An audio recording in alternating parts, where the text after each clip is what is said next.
The most astute of my longtime viewers will notice a change. It was just time for something different, and that's all I have to say on the matter. Anyway, I just saw Thunderbolts, and I really liked it. Definitely one of the best Marvel movies I've seen in a while. However, I was once again frustrated by a problem that has been bugging me more than it should for a while.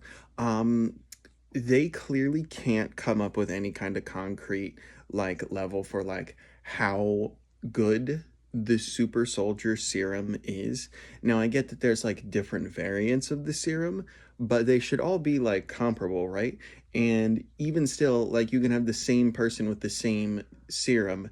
Um they are able to do really widely varying things.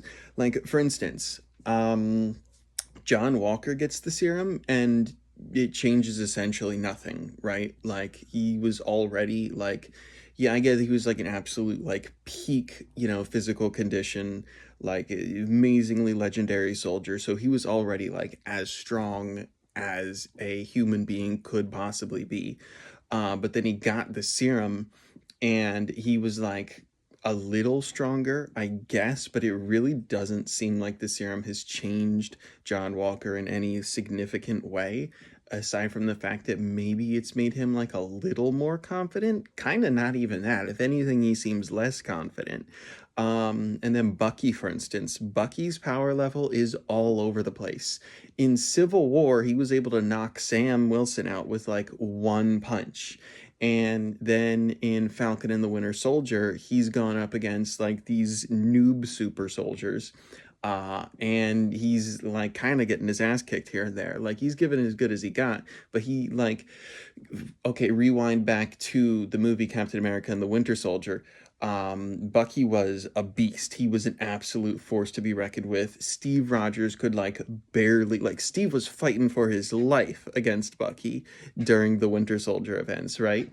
And then fast forward again to Civil War and in the flashbacks, Bucky is portrayed as being basically the single strongest of the Russian super soldiers. It's like how powerful does the serum make people? Um, Again, back to John Walker. I know this is all over the place. I apologize, but John Walker, yeah.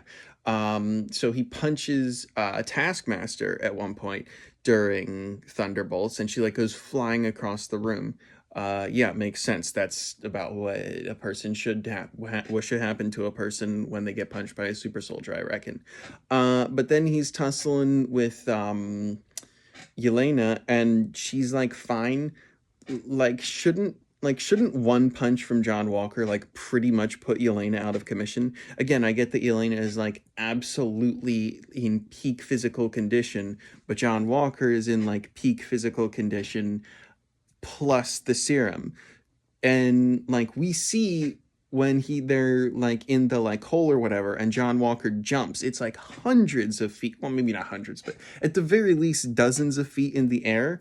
So he's clearly insanely strong, but how is he not able to just flatten Yelena? That doesn't make any sense to me.